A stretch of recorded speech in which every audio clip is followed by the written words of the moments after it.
Well, hey everybody, welcome to Thursday. It's Mystery Wine time. Super excited to be here with you this week.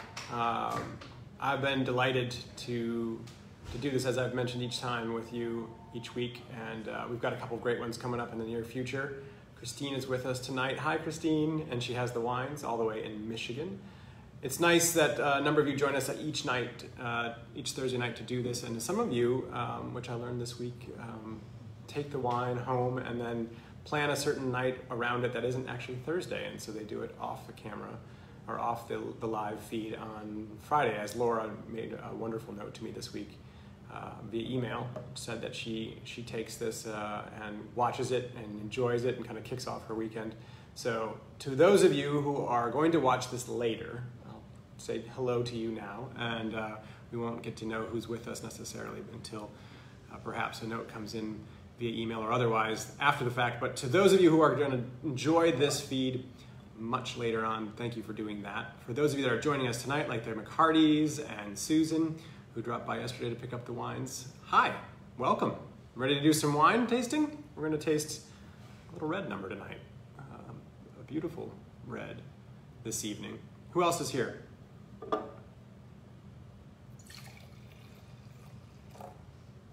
Jan's with us. Kathy, hello, good evening. It's great to see you. Jan, you've been eating like a queen. I've been seeing some of the pictures you've been posting of what Bobby's putting out there. And I just want to mention that, you know, we're always looking for talented kitchen help. And so if he's really looking to put his chops to the test, have him apply. I'd love to see him in the kitchen. Craig, how you doing?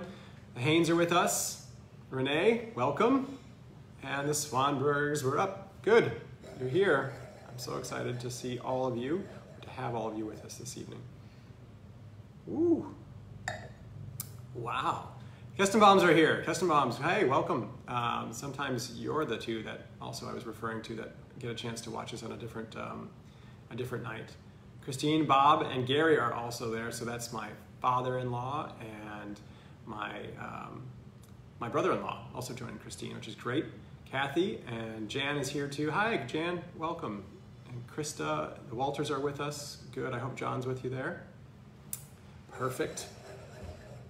And Steven's here, awesome. Nicole came in this week and got a bunch of wine for the next couple of events. Thank you for doing that, Nicole, and picked up stashes for everybody else in the neighborhood and around there. So they've got this collective going on.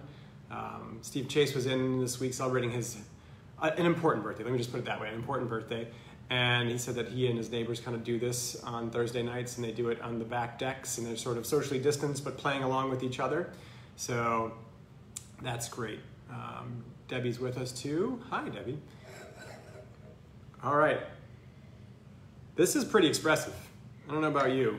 Remember when we tasted the Australian Shiraz, and it was just in the room, like it was, as I walked in the room to get ready to do the presentation, there was this really pronounced burst of fruit, and whoa, wow, that was so expressive. Put your nose in this one and tell me if you get anything immediately from this. Krista's saying that John is with Bob and Carolyn joining from Lake Anna. Oh, cool, good. We've had a few people join from Lake Anna. We've got a satellite campus de facto from Lake Anna, which is pretty cool. So.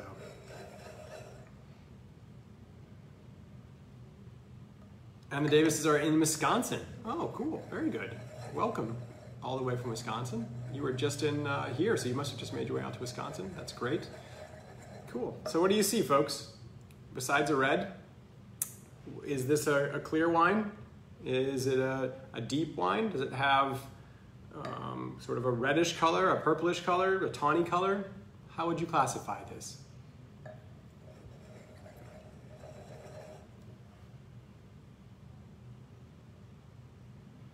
Ken Krieger is in West Springfield. So we've got folks joining from further afield today. That's really great. That's really wonderful. And then nice to see people getting out in their own way, doing some traveling that makes sense. Wine travels well, right? It's always been a good that has been meant for preservation of fruit, right? If you think about wine and cheese, there are preservation methods that were used to maintain and to put up an abundance of something that came in that you wouldn't really have eaten all at the same time. So you take cheese, and it was milk, and in its abundance, and you put it in the form of cheese, and you could save it for a while. You take grapes and their abundance, and boom, you preserve it in the form of wine, and it could trade, and you could take it places. And so it's neat that all of you are doing that. I'm getting deep garnet and deep, maybe clear deep ruby from folks, medium intensity. It's clear for sure.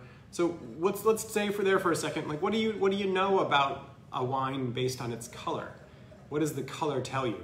And let's go through that again, right? Let's refresh our memory a little bit on that. We don't often talk a lot about it in the white context. We've touched on it before, but in the red context, right? A red spectrum to a purple spectrum denotes color, and the color change relates to a variety typically. In some cases, it can give you an indication perhaps of age, right? So let's walk our way through some colors, right? So if it was light red, we might be considering something like Pinot Noir. And if it was inky purple, dark purple, we might be considering something like, well, let's say Tannat, or like Petit Verdot. And why is that? And that's because of the skins of the grapes and the thickness of those skins and the color pigmentation that's in those skins that's transferred to the wine in the process of making the wine, whereby the juice that's pressed from those grapes soaks with those skins, comes in contact with that skin and leaches out, extracts that color, and with it, it extracts tannin and other profiles. So from the color alone, we can start to think about what potential varietals we might be talking about, or which ones we're not talking about, right? And so right off the bat, deep ruby into kind of even a richer color perhaps. Some were saying a touch of garnet for some, but little maybe purplish hint, but it's mostly ruby for me. That could give you a whole wide spectrum, so it doesn't like rule out a whole bunch of things, but I wouldn't like right off the bat say this is a really deep Mourvedre or a deep Tannat or a deep Petit Verdot, so that's not where I'm thinking off the bat. All right, how about the nose? As I already alluded to, it's pretty expressive. I haven't put my nose really in this yet, but I can already smell it. I mean, the aromas are coming up from the glass, which is pretty neat.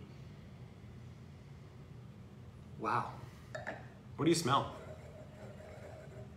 Bob, how are you? Bob Buckheit, great to have you with us. What do you guys smell? It's very strong, right, Jen? Yeah, it's super expressive.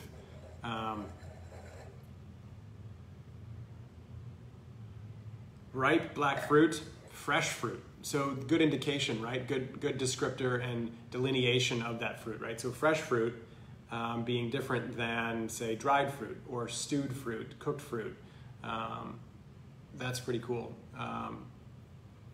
Stephen's noting that just as it was for me, I filled the room with aroma just as soon as it was uncorked. I agree, it's still doing that. And it's changing a little bit. It's going from that primary fruit, kind of a punch, to a little bit underneath it.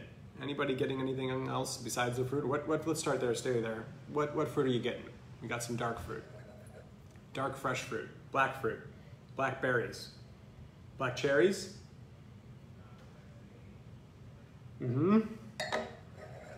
What else, guys? What are you getting?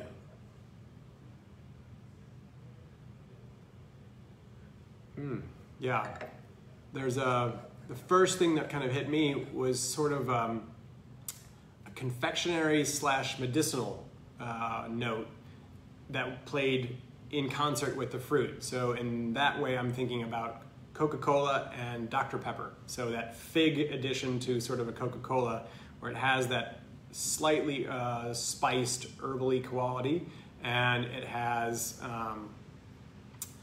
it has just this sweetened fruit element that's there. The blackcurrant, black fruit, I agree with Susan for sure. There's this neat element there. There's a little bit of a wood quality too, I think, Christine, for sure. That's coming up on the back end of that.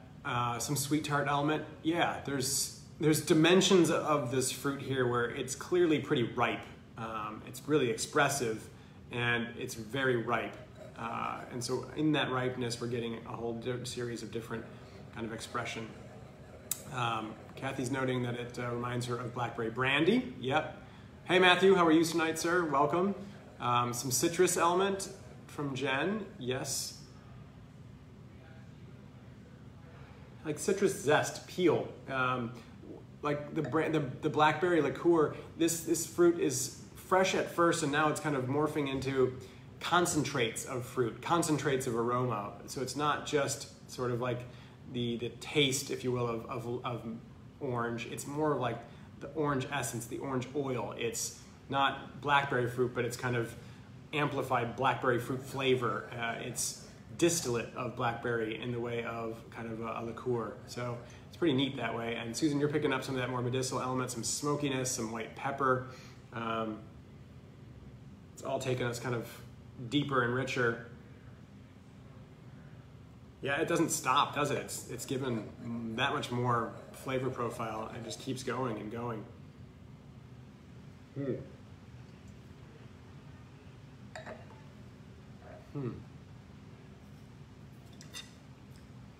Wow. Let's try it. Did you try it?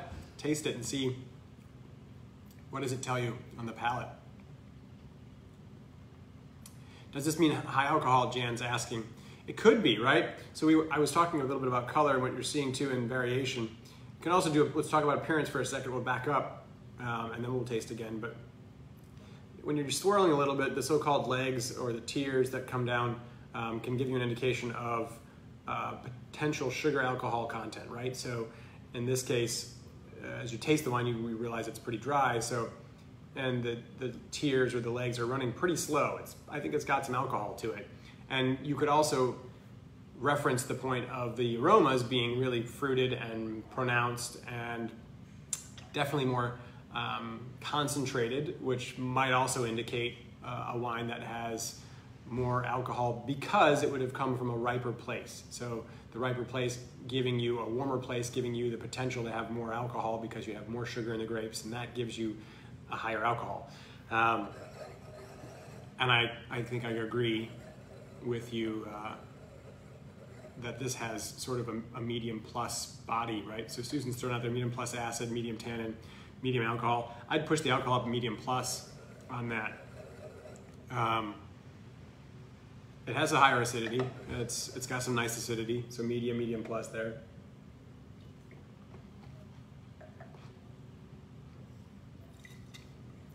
The tannins aren't super pronounced. It is very silky and smooth. Juicy is a great descriptor, Stephen. Yeah, the tannins are not super pronounced. So that's interesting. Where do we get real ripeness, so warmth, and from what type of grapes, but not necessarily fully extracted? So what would have happened to this wine to not get a whole bunch of tannin, but get a whole bunch of ripeness? They're also getting a little bit of freshness there. Linda's getting some walnut on the back end. It's good. You know, there is a bit of phenolic bitterness that is coming in. When I say phenolic element, it's coming from the actual character of the grapes and their ripeness when they were picked and were they fully ripe or not. And sometimes a little slightly underripe element can give you some of that bitterness. Wow.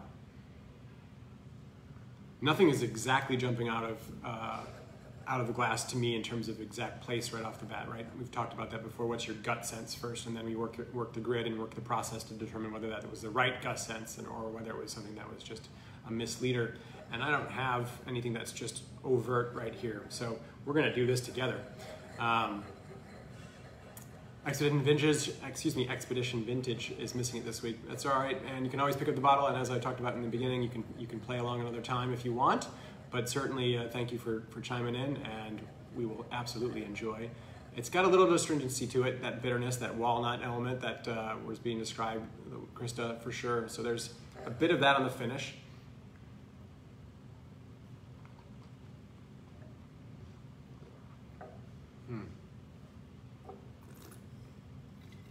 It's really soft. Hey, Joe. That's my cousin Joe watching. How are you, man? It's great to have you here. Rick, you're in. I mean, he's in and out. Chinon. Oh, interesting. cool like that because you said you're in and out with Chino, and I was like, I don't know who Chino is or where, but Chinon is Cabernet Franc from the Loire Valley. I don't know, Rick. I mean, I'm not. Are you getting sort of the green pepper, bell pepper element on this, and some of that ripeness? Cabernet Franc. That's maybe we could talk about kind of Bordeaux varietal from sort of Chile or Argentina. And Kathy's wineless. She couldn't get out here this week, so she's going to go off descriptors. So that'll be good. A good test for you, Kathy. Chris Shirley's thrown out Blaufränkisch or Gamay, and I like both those varieties right off the bat too. The first thought I had when I put my nose in the glass was Gamay, and Beaujolais. This would be an interesting Beaujolais. It's got a lot more density in it, seemingly more alcohol than what I would expect to find in Beaujolais. But the lack of tannin would be a great descriptor for this. Blaufränkisch for sure could have this quality to it, and I was just kind of running through in my head what would we be potentially in Austria drinking something like this, and I think the answer is there is yes, potentially. You've got some potential for ripeness there, but then also that little astringent kind of undercurrent is another possibility, and Blaufränkisch would be a grape that you would consider. There's a little blue fruit quality to this too that there's a little blueberry coming out for me now. Whenever I get that, I think about Grenache.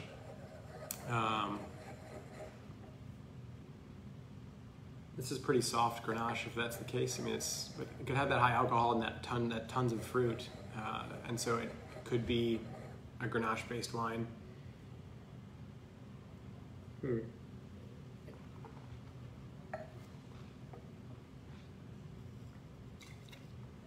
All right, let's go back and kind of touch on what we've talked about. Black fruit into some medicinal fruit into some kind of a spectrum of fruit profile from concentrate to distillate. Kathy's throwing out there that might be Gamay or Dolcetto or Frappato or Barbera. All those are cool ideas, or Merodavlo I'll throw in there too. So Gamay would be, some of that bubblegum quality sometimes. You get a little bit of the tutti frutti element. Sweet tart was what Stephen, I think, threw out there earlier. Dolcetto, you could get a little bit more structure than I think we're seeing. Depending on where it's done though, it could be Dolcetto we're looking at. It has that kind of color. Frappato, yeah, absolutely could be sort of Sicilian red that way.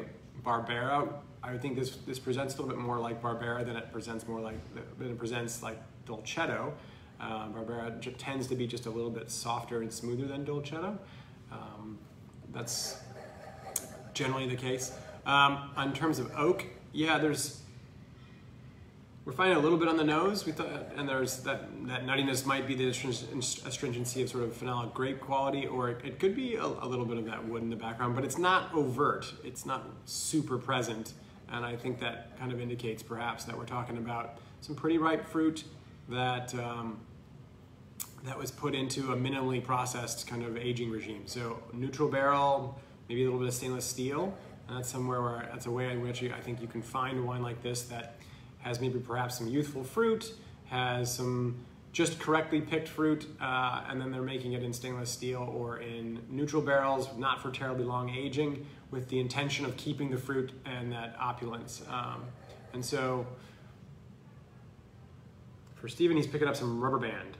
Yeah, so that's usually an indication of a fault called volatile acidity, and that oftentimes is something you're going to find in Europe, so that can kind of take us to Europe, and could certainly be something we think about from the context of, say, Italy. You can find it everywhere, but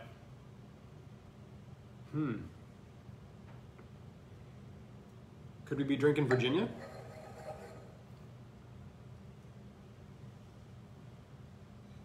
Yeah.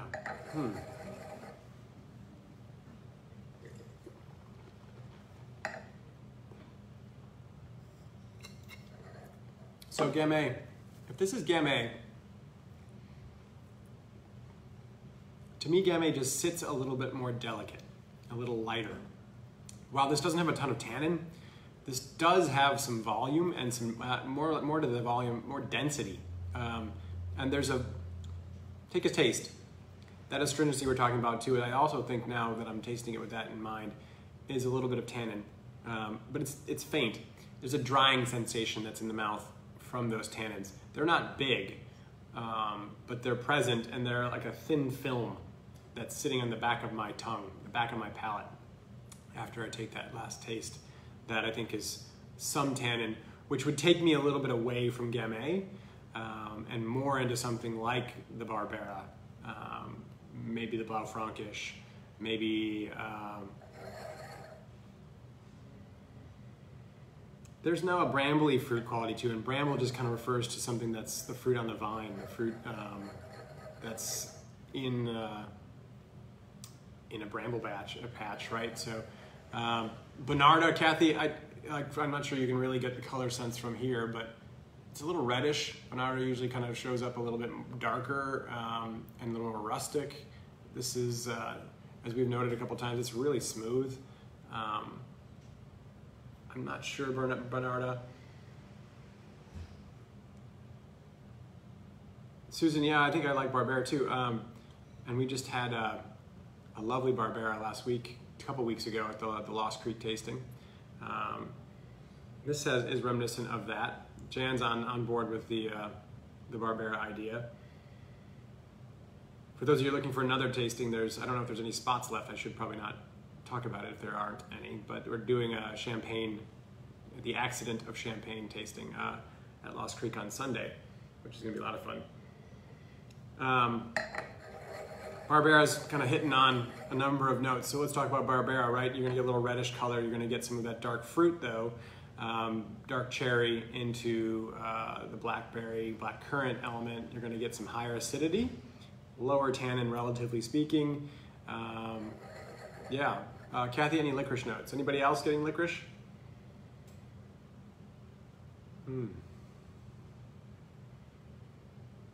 I mean, earlier on I kind of had a medicinal quality. You know, I like that Dr. Pepper element. There was a little bit of that anise element in there, kind of a tiny bit of licorice element. It's not as pronounced for me at this point. Can it be a blend? That's a good question. I don't know about that personally. What do you guys think? Do you think we're in a blend? Are you tasting a multiplicity of different things in this particular wine? Is it giving you a bunch of dimension and a lot of different flavors and tastes? Or is it more about the kind of one thing going on in the glass?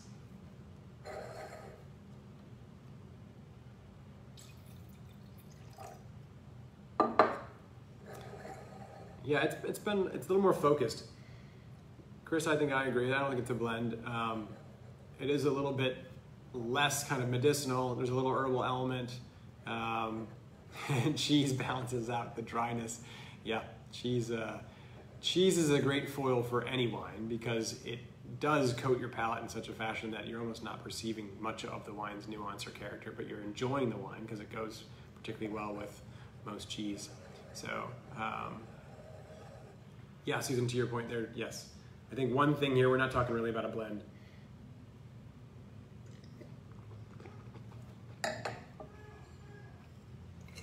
What about like a Valpolicella or a Ripasso kind of wine that's from the other side of Italy, in the Veneto? We could get something like that profile from this wine. So Ripasso being sort of the baby, if you will, or the offspring of Amarone. We were getting some of that ripeness in this, but not quite that raisiny character, and so that might be the wrong thing to think about with respect to the Ripasso and bring us back over to sort of to Barbera.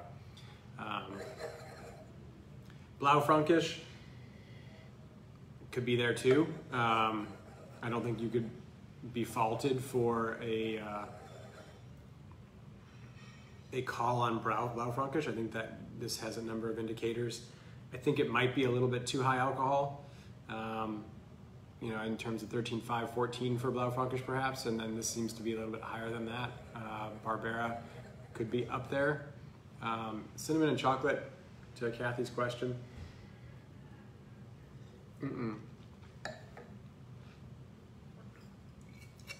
Nope. Kathy, if you're noting cinnamon and chocolate, what are you thinking about? Or if cinnamon chocolate are things you find in a glass or in a wine you're working with, what does that indicate? Hey, Roland, and hi, Tran. Thank you for joining us and for watching. You guys like this wine? Is this a wine you want to drink?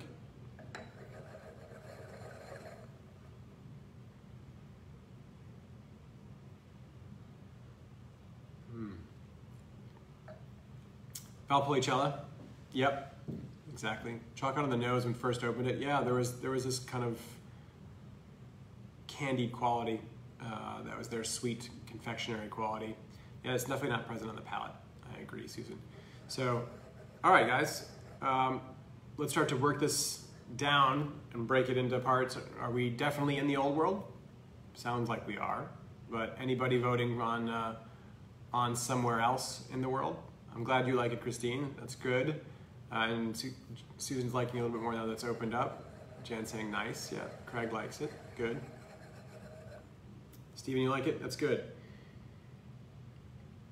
Yeah, it's got a pleasing quality about it, right? And there's on the finish, I wouldn't call this a long finish. Yeah, Jan, I agree. It's kind of a good pasta wine. It's very pleasing. It's extremely drinkable to the point where the finish is maybe a little bit short, which would indicate perhaps that it's not the greatest quality wine in the world, one you wouldn't necessarily age, but it's so pleasing in its youth. Why would you? Why would you keep it around? You drink it.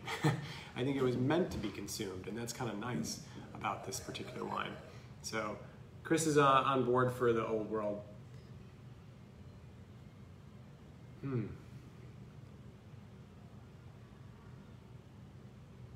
And thank you, Jeremy, for a note of confidence in our selections here at Field & Main. You haven't had a wine from here that you haven't liked.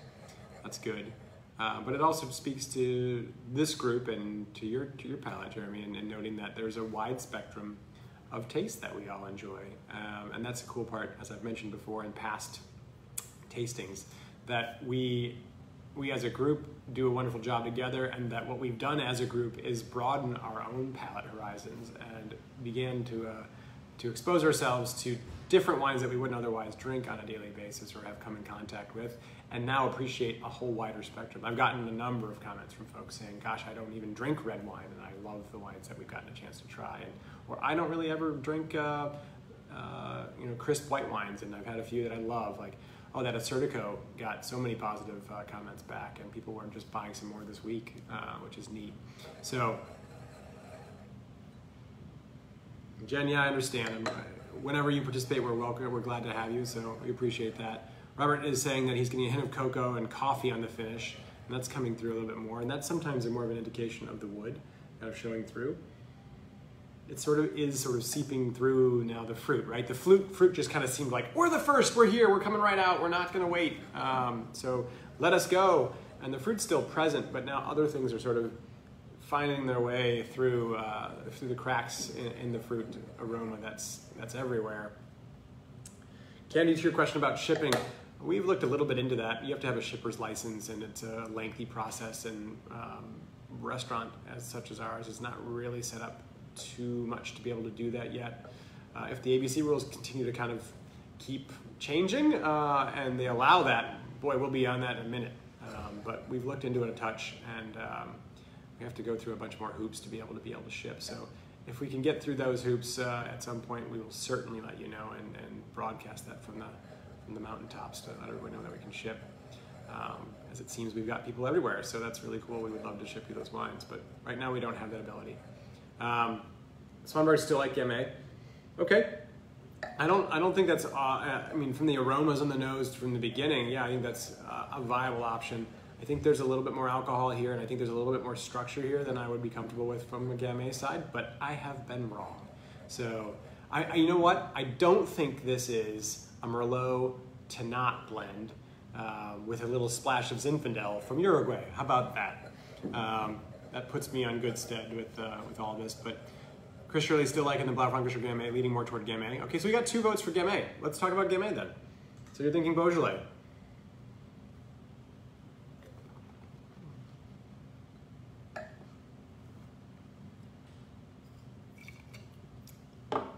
I mean, it has high acidity, it has a lighter color, it has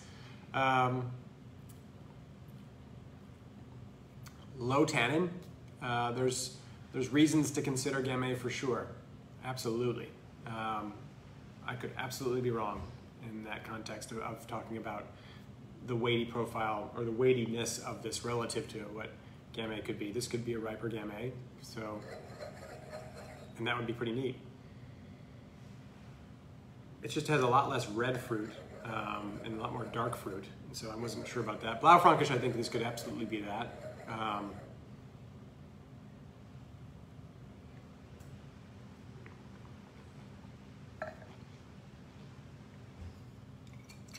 From Candy and from Susan, Candy's saying more Italy and possibly Spain. Susan's saying more body than Gamay. Yeah, I mean that's where I am. But Chris, what do you think puts it in the Gamay camp? What do you like about this? Is it a Gamay you've had recently, or a Gamay profile that you're referring to from taste memory that this reflects or calls to you? It's still changing, right? There's like a meatiness now, and like some more of those wood elements are coming out. It smells like a tortilla chip to me now.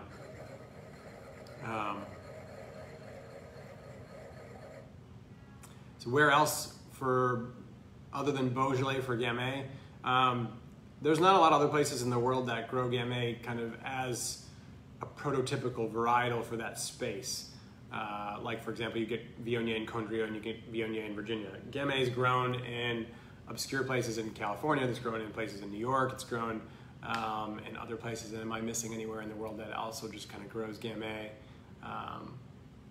There's a little Gamay we have on the list from the Loire Valley, but it's closer to Beaujolais than it is to the Loire Valley that we associate with most often with Sauvignon Blanc and other things. So not a lot of other places. So when you're talking about Beaujolais or with Gamay, you're kind of talking about Beaujolais. Maybe, you know, I mean, I could be swayed. I still don't have a clear sense of this. I mean, I'm going to be guessing tonight as opposed to like, yeah, I have a pretty clear sense. I mean, I could put a couple eggs in the basket of Gamay and call it like a Beaujolais cru. And so when we're talking about Beaujolais, Beaujolais sits just below Burgundy, and in fact is technically part of Burgundy. And so you go kind of through the communes and the subregions rather of Burgundy, and you get to Beaujolais, which is different or considered different than Burgundy because it really is about Gamay. And in that little region, and then sort of the top corner of it, you have a few villages, 10 of them are called cru, the growths. The special places, villages that have just a higher standing than the rest of the whole of Beaujolais. And you have a greater concentration in those places, and you get a little bit more texture. A place like Moulin-à-Vent or Morgon, for example, would give you kind of that structure and power. And so you could have a cru Beaujolais. You could have just a Beaujolais village, so coming from maybe one of those 10 places. Blended a couple of different places in, or one of those places, or all those places. And then you could have just something from the general kind of region of Beaujolais, which would be a little bit lighter. And so this could be cru Beaujolais, and I think that would be a good argument. Susan's noting that someone just mentioned Malbec, and that's an interesting idea. So we could be talking about a Malbec from Argentina. Yeah, I mean, it's real soft. We're not getting that structure and kind of a little bit more of that dark character. And the Malbec we tried before had a little bit more Bordeaux-like element to it. But Jen's picking up a little tobacco element, so there's some Bordeaux quality perhaps from a Malbec.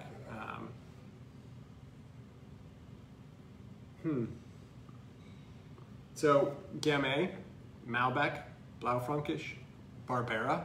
A number of you I know noted Barbera while I was ranting on about Beaujolais. Some currant through the middle. So if you got current running through the middle, Chris, is that something you're still considering for Beaujolais?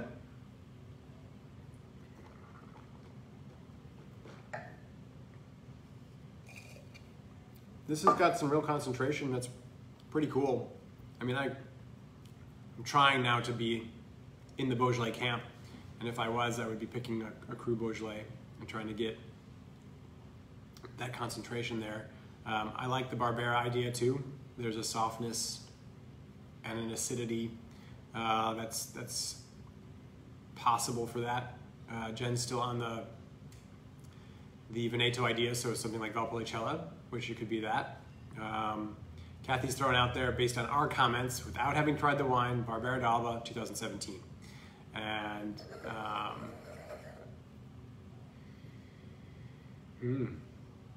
what do you think? Should we put a fork in it and make a call? It keeps changing. It keeps changing. I'm gonna step off camera and grab the actual bottle. But try it one more time before I actually reveal it. So it's in a, you can kind of cheat, right, sometimes when you actually look at the bottle. So if it was a Malbec, for example, so I'm gonna twist it so we can't look at it just yet. So see how there's a sloped side to the bottle? This is more of a Burgundy bottle than a Bordeaux bottle. And just using those two places to kind of differentiate what's happening in those wines. In Burgundy, you've got a thin-skinned grape in Pinot Noir or in Chardonnay, but let's talk about the reds. And the sediment doesn't fall out as much in that grape because there isn't as much pigmentation. And therefore, the slope side is generally considered kind of good enough to kind of catch that sediment. The high-sided Bordeaux bottle with a high shoulder, right, it kind of curves out higher and comes down more straight or tapered, is meant to catch more sediment. That's at least the thinking when you're decanting that wine, because they will throw off more sediment in time. So the Bordeaux bottle is usually a bottle that you would pick with Bordeaux varietals, and a Burgundy bottle would be one you'd pick with Burgundy type varietals. So you might see a Gamay in something like this. You could see Blaufränkisch in this, but you can see Blaufränkisch in a Bordeaux bottle too sometimes. So you're not always getting exactly what you want to know from it, but Barbera you might for sure see in something like this, but you probably wouldn't see a whole bunch of Gamay, of Malbec in this, although there are producers. We just tried this week, someone left us a sample of some Zuccardi, and he's put some of his special bottlings of his Malbecs in bottles like this. So this could be Gamay then. This could be Barbera for sure. It could be Valpolicella in that, or a straight-sided one. So,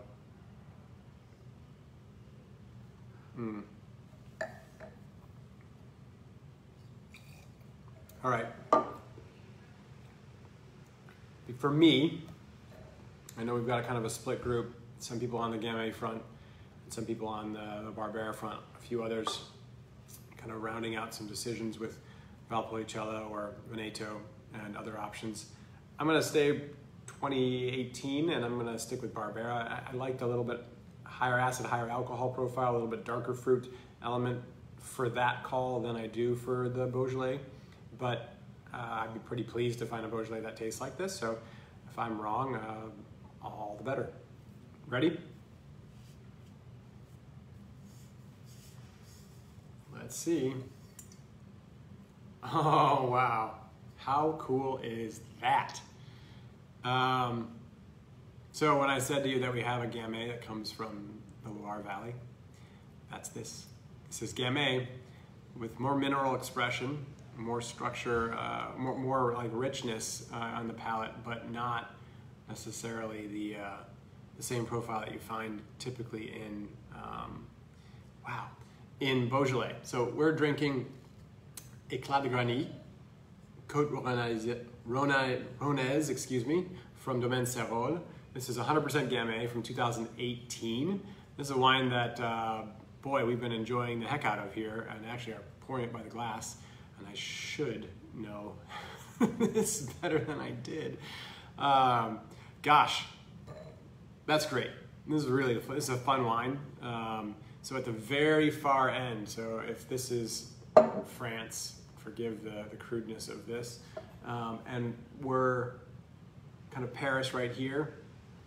You have the Loire Valley sort of generally right here, and you have Burgundy kind of right here, and Beaujolais right here. So the Loire kind of runs almost into a close to proximity to where they're growing Gamay, and at the very far reaches, the very far eastern part of the overall Loire appellation is where you're going to find the Côte Rouennaise, and that's where they have Gamay planted. It's less on sort of that chalky soil that you'd find in Loire principally, and it's more on that granite soil that they're referencing in the name. So really fun wine, super tasty wine, just easy, fun wine. We've been pouring this with all kinds of stuff for the summertime. I mean, it's just a great summertime wine. It has enough stuffing to be compelling, and I got a lot more alcohol off of the nose first off. It's only 12.5%, so I miscalled that completely. I got I think wrapped up in maybe that fruit, and we had that sort of discussion about blackberry kind of liqueur. There was something about this that had a richness at the first part that I didn't expect from Gamay, and it's still kind of, that's what kind of tripped me up the whole way through. But great call for those of you that are working on Gamay. That's great. Definitely different. It's got an acidic, strong palate. It's pleasing, and Jen's looking for a ribeye.